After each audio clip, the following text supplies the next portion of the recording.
Welcome back to the Stuff or Whatever podcast. Your host, B. Quan-Chi here. Before we get started, I always wanted to get in the habit of saying, please like, comment, and subscribe. That's the best way to support the channel. Always open for feedback. As well as to mention, follow me on Twitter for updates and other fun tweets.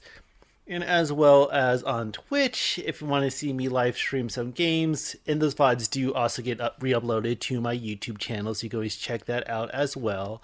So always go to the main channel page, has links to everything, but it's Happy Quan-Chi pretty much everywhere. But who knows? Just like to mention that to see if more can happen with my endeavors and all that, whether it be podcast streaming or whatever.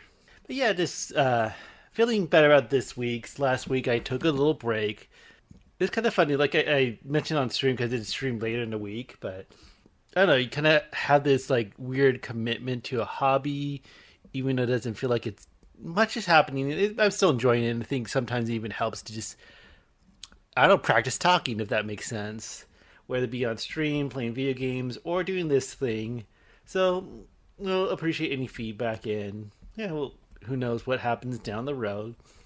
And I think that's kind of nice too, because I keep on using this metaphor or whatever, but it's like no one's watching, but maybe close the blinds just in case someone's watching or something like that. But no, I'm even thinking about during the holidays, like the week of Thanksgiving or week of Christmas. I'm almost thinking of not recording at least a podcast for January. Who knows? I might, because I know I have some travel plans coming up. Just some personal ones, nothing too big for a little average Joe schmo like myself. But one of the things that I guess I don't feel like I have to worry or stress too much about creating content or grinding to put stuff out there, or about chasing dragons or the latest things or trends or whatever. So I think that's kind of nice. I want to kind of explain my vibe. It's just to kind of be chill and open to stuff too.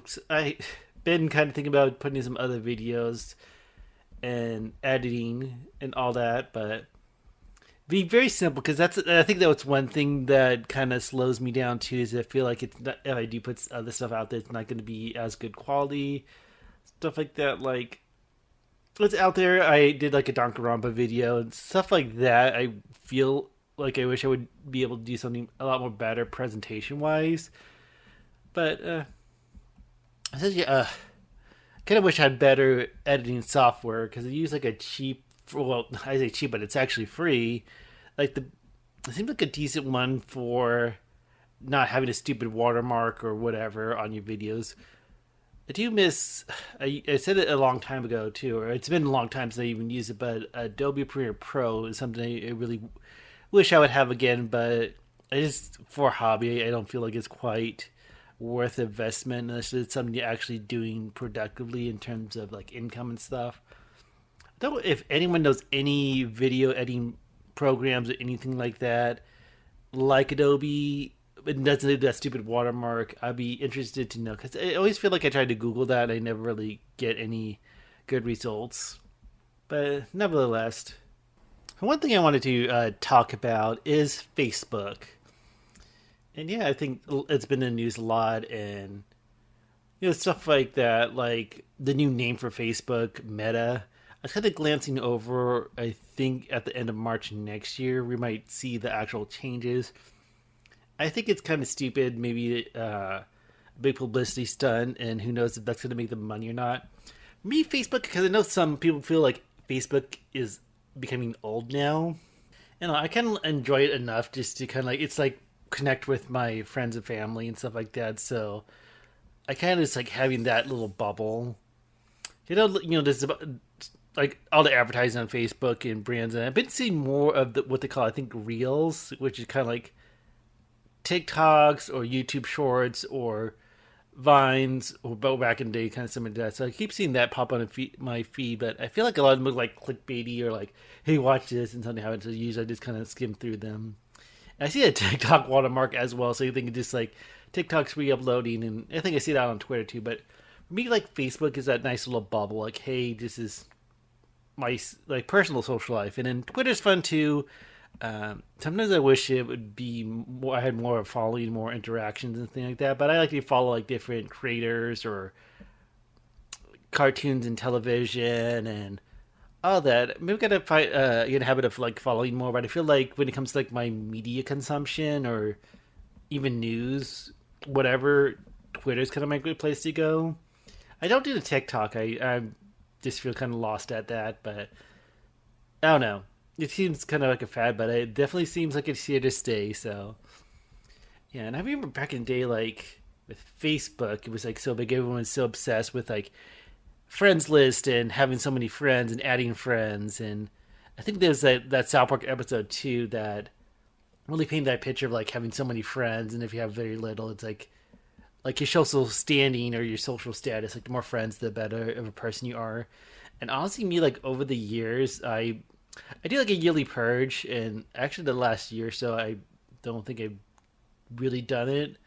At least maybe throughout the year, we unfriended somebody, and it's like for me, nothing really too dramatic happens. It's just like I remember back in the day, like when I was like more friending people, kind of.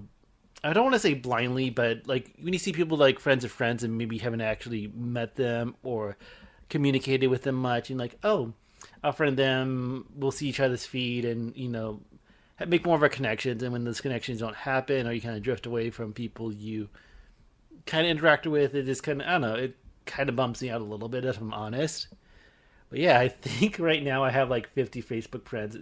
Also, speaking of my Facebook endeavors, I remember a long time ago on the channel before my resurgence, and that's just a long story. I mentioned that in like my first podcast. If I still have it up, I've been thinking about like redoing stuff on the channel and stuff like that. But we'll see next year. I know some stuff I might want to get rid of, but I did get rid of these. I did the loot box unboxing videos and stuff like that, and do those monthly as well as other videos too. And oh my god, it's kind of a little kind of cringe too when I think back at it. But of course, like shared them on Twitter. So I think Twitter is where you probably see like a lot of that content. Like I would post like pictures of like what I got from Loot Crate, but all the mostly YouTube videos are down or removed, so there might be like a bunch of broken links. I haven't had the effort to do that for Twitter. I did do that for Instagram. I did had a lot of purging from Instagram in terms of like, and this doesn't really reflect my account. I did have like a Facebook page too, because it's also kind of fun to like schedule stuff and like, oh, I'm presenting this almost kind of like a blog, my channel. But then I deleted that, and I have no intention to really do Facebook. In terms of the channel for a hobby. So for Facebook, it's my own private account and all that. Because I see some like content creators and stuff like that to do Facebook, but sometimes I feel like they don't really use it at all. The point that like like when you like sometimes I did get in the habit of, like following like TV shows and brands and stuff too. Like, oh, I like this. Like back in the day was cool. Like this movie, like that movie, like this band, like this restaurant, stuff like that. But I feel like that gets a little annoying too with all the advertising on Facebook. Then you get posts from whatever brands or whatever. But I feel like for even content creators, it's pretty dry. Like maybe when it comes to merch, you might see like updates and posts. But I feel like not really too much in terms of like content creator or whatever really utilize Facebook. I also wanted to talk about Facebook a little bit because there's also been some things in news like whistleblowers and controversies and stuff like that. Like, I'm not gonna probably do a good job recapping it, so I do recommend most of the stuff I heard lately is from Philip DeFranco. Of course, that's a lot bigger name of somebody on YouTube than me, but check out his videos, especially on Facebook. But I guess whistleblowers like sharing documents like how Facebook might be more encouraging on hate speech and racism, or in a sense like it helps drive advertising. Or again, I feel like I'm not quite describing it as well, but it feels like it doesn't really knock or try to remove that kind of content. I know a lot of things I've been hearing like make references to like back in January 6th, the thing on Washington D.C. on the Capitol or whatever. It feels like a lot of things get blown out, or yeah. Again, I did kind of a bad job describing it, but this interesting documentary on Netflix I do highly recommend called The Social Dilemma. and talk about like a lot about like social media in general, but stuff like on Facebook, like much like insiders or ex employees or things like that. Like a lot of it's like algorithms or whatever like care about like what keeps you on the page or what keeps you looking in the Facebook app or what keeps you logged into Facebook. And even like to the point that if it's a certain post, if you like stop and even look at it for a while, it like remembers that, and then you get more posts like that. For me, like sometimes I like the listicles, like the anime stuff or gamer stuff too. I see that sometimes it's kind of fun. Actually, it's a slight segue. God, what is it? What is it show? I can pull it up, but I saw like a listicles, the anime one, and I found a fun anime. I'm just gonna recommend it just because I enjoyed it, but because actually I found it. I'm sure there are other places, but I've been watching it on Tubi, and God, I kind of like Mr. Asumatsu. It's a random anime recommendation, but it's like a comedy. It's only in Japanese from what I tell, so kind of like I mentioned in the past I'm more of a dub guy, but I'll watch this for the content. But Mr. Asumatsu, and I got that from a Facebook listicle. Yeah, it's just like a fun show. It's like adult quintuplet guys, and yeah, just kind of fun comedy. So I do recommend if you want to see an obscure or different anime. It looks like it came out in 2018. Just looking at the Tubi, and Tubi's like a free streaming services, so it's not something you can like have to sign up for another one. And now that I kind of look at that, I feel like Tubi might not be as unrated as I thought, but whatever, random segue. But yeah, like it was talk about like how Facebook, and I'm not sure if it's like one of those things like, oh, they are deliberately like encouraging this kind of post or ways of thinking. Is that like if something's bigoted or hateful, even like misinformation, like we had stuff about like COVID, and I'm trying to think like the ivermectin stuff, and even I think even drinking bleach was like some stupid like thing that was kind of like spreading. So I think like misinformation too. I think Facebook's getting really hammered on in terms of controversies and content, and people like saying, "Hey, they profit off this." Like if people go onto Facebook and share this, and like again going back to the documentary The Social Dilemma, like they've been talking about like two different people like on two different sides. Like some people say like, how can you believe this, like these conspiracy theories and stuff like that.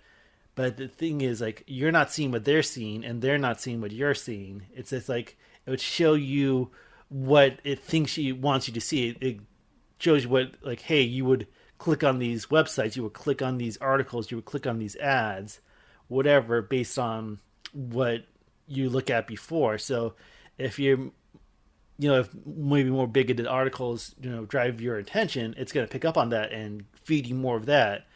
And I don't know, maybe this just have to like redo or reevaluate things like that, just to say, hey, even though it's doing this, we need to like flag it or stop, especially when it comes to like dangerous misinformation. Like I said, with like bleach and ivermectin and COVID and this stuff like vaccinations. I don't want to get into too many like hot button issues in terms of what's shared on Facebook. But yeah, I do recommend checking out at least some of the recent videos by Philip DeFranco that mentioned. Usually he kind of mentioned it in the list. I know like his videos are a little bit like, I don't think too clickbaity, but it feels like a lot of hot words are put into titles and stuff like that, or in the thumbnails and stuff like that. And one thing I wanted to mention that I found interesting in terms of Facebook, it's a super mega cast that came out, I think maybe 3 weeks ago. But one of the, I can't say employees, like one of the friends employees named Leighton. Well, I think the super mega cast called Leighton versus Facebook. But he was talking about a time they were like working for this one company that I think was on the contract with Facebook and things like that. That's like kind of crazy. I do recommend just because it's fun.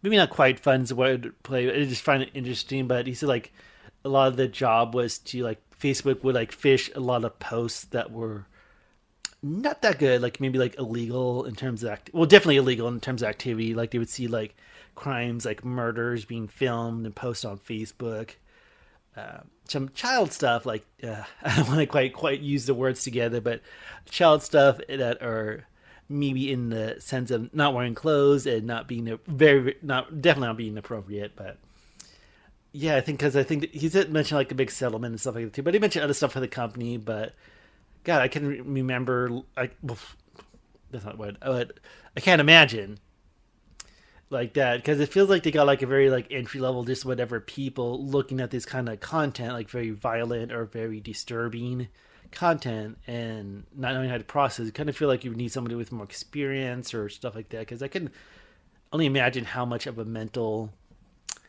thing damage I can do to you in terms of like seeing people get murdered. And I don't even know why people do that. I think it's just crazy, like to do those kind of things in the first place, but then kind of like film and post it, like almost asking to get caught. But yeah, I think that's a little bit more of what I want to talk about Facebook for now. Just like I said, I don't feel like I'm a big expert or anything like that, but I guess the takeaways is like check out some of the Philip DeFranco stuff. The documentary The Social Dilemma is very interesting and all that. And for the next segment of this podcast, we're bringing back the Whatever Report. So there's some crazy news stories. I actually have a little bit of backlog, so I'm probably not going to go over all the news stories I have, but some fun stuff to kind of comment about and talk about. I think right now I'm not going to make too much of an effort of like posting links to article. If I ever get the demand to, like comment below. If I get that drive, I might feel a little bit more motivated and stuff like that. But some crazy stories, so let's get started. So the first one is a man going to a doctor after getting a bottle opener stuck on his penis. Looking at the article, it says it was a Thai man. I'm not sure if that meant it was done, and it happened in Thailand. But basically, got advice of a friend that claimed that using a bottle opener on his penis will enhance its size. It only resulted into huge swelling. And when he was unable to remove it, he went to the doctor for medical help at a local hospital. And they luckily they cut it off without causing further injury in a 1 hour operation. Let me see. I'm looking at the article. It's also pointing to Daily News. And yeah. Okay. Yeah, I think it's definitely Thai because it's like took me to the okay, I had to use like Google Translate for the story. But I think it definitely happened in Thailand. Oh yeah, Thailand, Bangkok. If Google translating the article like the Daily News Thailand, but yeah, that's crazy. I can't even imagine like I know of people who are feel very inadequate about the size. I'm fortunately happy with mine. Just to put that out there, but my God, that's crazy. Like to do something like that. But look, it did sound like it sounded like this was only a little bit of bruising, but nothing like too, hopefully not too permanent damaging to it. Next story is experts are warning against dangerous trend on TikTok called scalp popping. Scalp popping. Sorry about.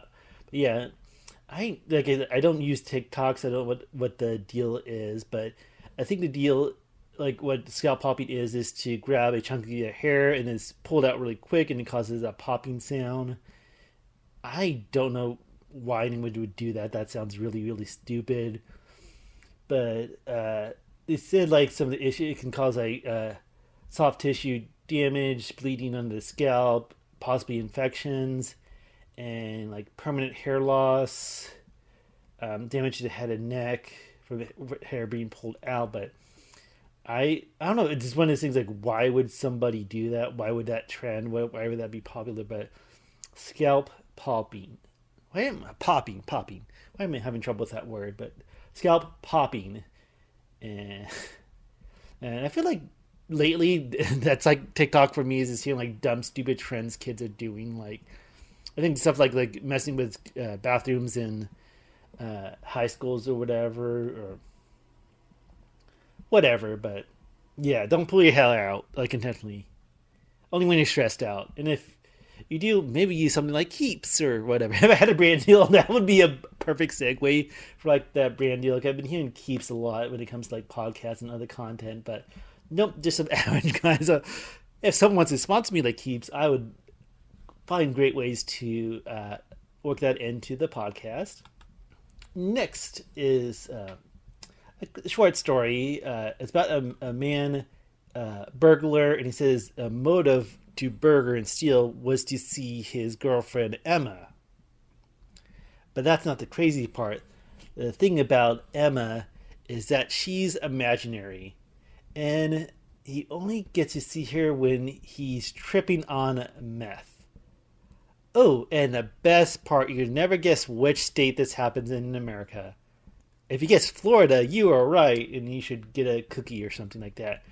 But yeah, Matthew Huber, it looks like his name was Sharon Steele, got caught, and they're saying that he was wanting to see his girlfriend that he only sees when he's tripping on meth. But yeah, kind of a funny story, but I actually did not realize that was a Florida story until I just looked at it right now. I looked in more detail. Some of these stories I kind of like skimmed through or whatever, but yeah. And this is a kind of a fun story. You might be able to look this up. But a guy ate, well, not really ate, but tasted and ranked every single cheesecake at the Cheesecake Factory. And look at the story, it was 35 altogether. This was on uprocks.com, so it seems like the guy was like, I'm not sure like how the concept was conceived, but like someone from Uprocks got him to try this out. So it's not like something like getting paid, like it's almost a job to eat cheesecake and all that. But that's great. I just kind of skimmed the article and just realizing how many different cheesecakes they have, and some of them look really good. I haven't been to the Cheesecake Factory in a while. I think that would be fun. I wish if I had like so much disposable income, I would totally be down to, like even videotape, like tasting and ranking all the Cheesecake Factory cheesecakes. I didn't realize how much they have. The only shame, like this is my little pet peeve about the article. I think the guy mentioned that he's not quite the chocolate person, so I see like some really good chocolate looking cheesecakes ranking very low on the list. But yeah, crazy stuff. But something I would kind of like love to do. Okay, and next is a fun story too. I guess someone in the high school district hacked the school and basically rickrolled the entire school. It happened in Elk Grove High School. It looked like it happened back in April. From when I'm looking at it, it looked like the article was just recently posted. So he kind of like posted recently like how he did it, kind of a more details about what happened. But basically like hacking all the monitors and stuff like that. Really crazy. I haven't like read too much into the article. So I do recommend whitehoodhacker.net. I'm sure that's his own private website, but it seems really cool. Like this dude, like Rickroll. Basically, Rickroll, he played the music video for "Never Gonna Give You Up" by, is it Rick Hensley? I keep on Rick Astley. Okay, it said in an article. I don't. Okay, never mind. I'm being stupid, but it seems like every time you think Rickroll, you forget the guy's name. But I'm sure that made him relevant for years to come. I guess even on the like lunch menus and stuff like that throughout the whole school. I didn't hear anything about this when it happened because it seemed like it happened for a while. But there's an interesting post that he made last month. It looks like it just came across. That explains more of the situation, like how it worked and stuff like that too. So a fun little story to kind of look at. And the last story of the whatever report segment for this podcast is this happened in a Waffle House, and you never guess what happened. Someone pulled a gun out, and this gun was pulled out on a customer by the waitress, and it all happened over cheese eggs. So basically, like someone ordered cheese eggs, they got the eggs, it didn't have cheese on it, and yeah, the waitress pulled a gun. I'm not sure what craziness was going on. But to clarify for the story, it did happen in a downtown Atlanta, Georgia location. But yeah, I'm not sure if that's the craziest story that happened in a Waffle House, but don't expect the wishes to pull a gun out on you. And that does it for the Whatever Report.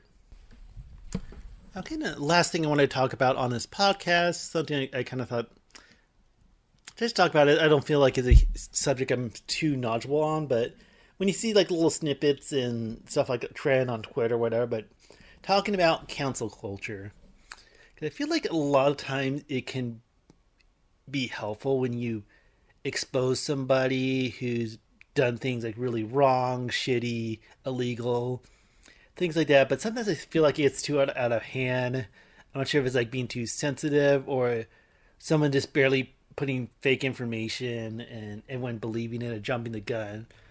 It makes it stay with the internet. Like everything's shareable, everything's readable, and I think a lot of times people just read a headline and take it with a grain of salt. I mean, maybe not. I'm trying to think of what that metaphor means really, but just kind of like, oh, this article about this, yep, and like to the point that people become guilty before being proven innocent when it should be innocent before being proven guilty. And I get it. I think like there's a lot of shitty people who deserve to be canceled. I think examples like Harvey Weinstein and R. Kelly and John Kay, like the cartoonist and stuff like that too. But some things just make me kind of, I don't know. I don't want to say I think less, but it just kind of like feels like I'm like, because I feel like if like cancel culture is too much, like if they jump at everything and try to cancel everything based on little information, and they figure and it turns out that's not true or that didn't happen or whatever, it just kind of really weakens the cause. Like if you accuse somebody of that and like no, that wasn't the case, that wasn't the situation, then if it happens again, it's almost going to be a point like, hey, it wasn't true before, why should we believe it now? Or if it wasn't true for this person or this celebrity, whatever, why would it be true for this celebrity? Again, there's really shitty things, and I just think people deserve to be called out and exposed and reprimanded, whether it's the social court or whatever, or actual court, even better, depending on the situation. But I don't know. I think one thing I want to talk about, because some things like, for example, of cancel culture, I feel like getting it wrong. There was a time, I feel like it was recent, but not too recent, because I followed the channel too, the Game Grumps. But there was like a post about the one of the co-hosts and lead singer of the band, comedy band Ninja Six Band, Dan Avidan, like saying like, oh, he groomed a fan and was having sex with her, or whatever, and it was a dumb thing. Like I guess he interacted with a fan like years ago, and then later there was a little flirtation. I'm not sure. I think something actually happened. I'm not quite sure, but I just know there was an infamous video of showing like it's very flirtatious, not really graphic at all, just kind of showing this bathtub and kind of like flirting with it. And people saying, "Oh, he messaged her and groomed her over the years," and it was like some stupid Reddit post, and I guess it was just taken out of context or just like fake context added to it. And I feel like it was less than 24 hours that it was like debunked. And I think that's like what I mean with like cancel culture, like losing its strength or just stuff. They jump like that, because I remember even seeing like posts, comments on the recent videos or on Twitter, like, "Oh my gosh, Dan, I believed in you," and stuff like that. "I'm so betrayed." And it's like when you look at it, it's very, very little information. And I don't know. I feel like if I was Dan Avidan or in that, and I know he's not on Twitter, but I'm sure he was aware of what was going on. But I feel like if I had a fan who like turned the back on a turn of a dime or whatever you want to call it, I feel like they're not really a true fan. And that's something I want to mention a little bit later when it comes to like believing information. But yeah, I just thought that was almost, it makes cancel culture look pathetic. Like, oh my god, like when you see stuff like that, like hashtag cancel this or the whatever party's over, you just cringe and like stop, really. Yeah, because and one thing, like if you are, I know when it comes to like content creators and stuff like that, they kind of feel like celebrities and maybe not. It depends how you look at it. If you have things like private messages, don't really share them. Of course, it's something like being really shitty, because I trying to think of other ones I heard of. The one that just came to mind is like James Charles. So it's like something like innocent or even flirtation. Like if it feels like it's like a private conversation, but it feels like, hey, this is really messed up. Like if it is actual grooming or very suggestive or like they really like if the presence of an underage person for nudes or meeting up in a hotel stuff like that, then yeah, share that. But I think if you get this video that's just like maybe overly flirty, like that's to you, not to the internet, kind of stuff like that too. But yeah, that's like I think I just kind of like cringed and like, oh my god, why do people just believe whatever? And I know there's a big one that happened with because I like the content creator too. I like a lot of his videos. And it's the pro Jared like controversy and stuff like that. Because I know at the time he was going divorcing his wife Heidi, I believe, and I think that's when it all came out. And it seemed kind of crazy too. Like I guess there was incidents of like grooming two individuals and stuff like that were underage. And this is a really good video that he put on his channel, kind of screaming. I'm not sure if it's still up there, but yeah, I think eventually got debunked. Like one, the person like very edited the like left out a lot of the conversation that they were shared, so people only see that small tidbit, like oh my gosh, pro Jared the groomer or whatever, and that person even lied about the age directly. And I think one he mentioned like said he did that, but they also posted on the blog that they had like a brain injury or something, and they can't remember much of a year. This whole like big blog, and it's like, hey, if you're going through all this shit and barely remembering what was going on in your life this period of time, then how do you remember all these details about pro Jared and stuff like that too? So I remember a funny tweet. I think it was like from Microsoft or some gaming stuff. Like, what do you think is the toughest boss that you beat? And his reply was cancel culture. I thought it was funny, and I don't know the guy as well, so it's one of those things that shitty people exist out there, and that's just the reality of things. I I would say he seems like a cool guy. Don't know everything about him, but yeah, just like one of those crazy things. I feel like for a while he was like blacked out from the internet, like not posting stuff, and I don't know, but it gets crazy sometimes. And even thinking about another content creator, Shane Dawson, Shane Dawson. A fun fact: I usually do these on my days off, and I have like a little beverage. I'm not sure if that's causing a little slurring or whatever, but I'm trying to keep my composure. Yeah, Shane Dawson, and I kind of cringe. I did watch a lot of his stuff before. I guess like the big thing, people like try to call him out on stuff like that, almost like a yearly thing, like doing blackface in the past or like distasteful like videos or things like that. But I guess what really got him like quote unquote canceled is I guess he made suggestive like sexual gestures to a poster of Willow Smith, and in the poster she was underage. And I don't know if it's just because a celebrity got pissed off on him is why he got canceled or whatever. Because I heard like things got demonetized. Even like was bored and was looking. I guess a lot of his content got taken down. Like a lot of his parody videos. They got re-uploaded by like whatever. But I was like, well, I feel like even in context, like people do worse on YouTube and still, keep on going. Like I think I don't pay attention to like James Charles, but I think that's a good one. I just know he did an apology video, and back in the day, was this 2020? Because I feel like it started to that year, maybe not, but Logan Paul was it? He did a video in like Japan with the suicide words, and it was the hang person and stuff like that too, and like get away scot free. Like there's there's controversy and backlash, but I feel like a lot of people get away with a lot worse than Shane Dawson. But who knows? That's one thing, cancel culture I wanted to mention too. Cause I'm not sure what the outcome was of it, but there was a thing with like Chris Hardwick, like his ex. I'm not sure if I don't think it was an ex-wife, but ex significant others, and it said about she like posted a blog about being like abused emotionally or mentally and stuff like that too.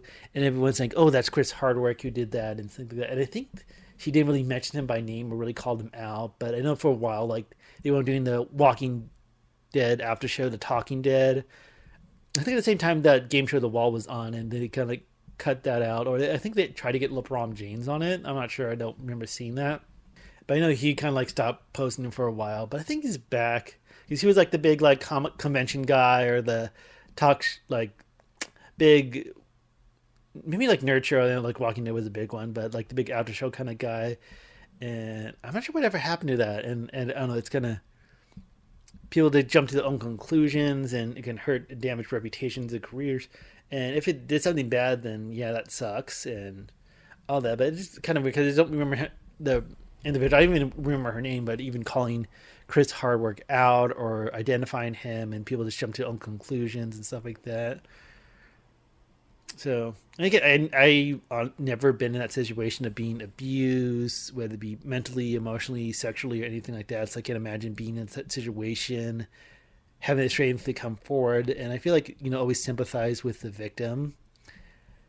But on the other hand, not to say like, but it just seems like when this, like I said, you don't want to come to a thing where it's like people are guilty before being proven innocent, or crying wolf. I think that's another good expression, like crying wolf. So if we say this so many times, make all of these accusations, it comes like, are we going to believe it? I don't want to get to the point that actual general victims, that we don't believe them, because it's like, okay, whatever. But something like like other ones like Bill Cosby, yeah, from what I've heard, from what I've seen, seems like a really shitty person. R. Kelly really fucked up from what I've seen. And that's one thing I will kind of end this discussion on and end the podcast on, because I feel like back in the day when the internet wasn't this big, or like trading social media and stuff like that, a lot of people were like really fighting not to believe like this celebrity did that. Like definitely more like innocent before proving guilty and stuff like that. Like R. Kelly. I know, like the Chappelle Show did like a funny bit about it too. Talked about other ones too.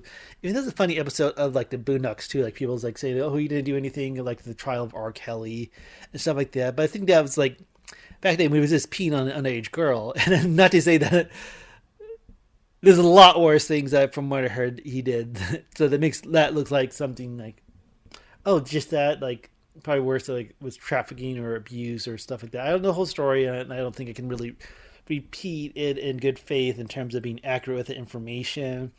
But yeah, like people defend R. Kelly even back in the day, like the original like O.J. Simpson case, and it's like I think I was like too young to really care about or follow it as much. But I think people like when the verdict came out, like some people like, yeah, of course he was innocent, and people like, how can he not be convicted guilty? So I think that caused that divide too. Versus, it'd be interesting to see an alternate timeline or universe where the O.J. Simpson case or something of that gravity happened today. I think it'd be like, oh, he's guilty, or it'd be so much influence that it's like, I'm not sure how that impacts trials and stuff like that too when it comes to like the court of social justice or whatever you want to call it. But I guess the last thing I want to talk about cancel culture is Michael Jackson, and this is kind of a weird one too, because a lot of the more recent controversial like documentaries and evidence and stuff is after his passing. But I remember, again, I was kind of like young at the time, or too young to really care. But there's stuff about, having young boys over, having sleep parties or sleepovers and stuff like that too. And a lot of people are like, oh, Michael Jackson had a weird childhood. He missed out on stuff. He's just kind of weird. And then saying he's, when it comes to like sex abuse or all that stuff. And I don't want to get too detailed of it, but I haven't seen a recent documentary. I think, is it something Neverland? I got to look it up, but it's like some more like, oh, there's some more damning evidence and stuff like that too. But like I said, it's kind of like the point where people like will fight and defend the celebrity no matter what.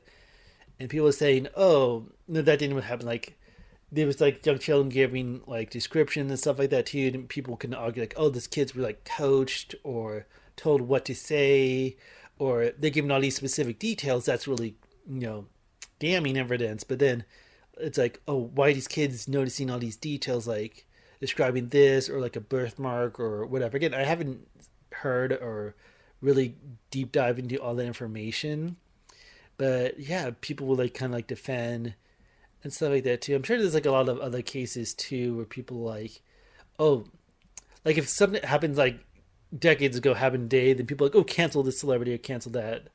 Even like the Chappelle stuff, I don't want to get too long because it's been kind of long podcast as well. Even the Chappelle show stuff is like, I don't know. I haven't, from honestly wiping back to Phil DeFranco, is that the most I heard of it.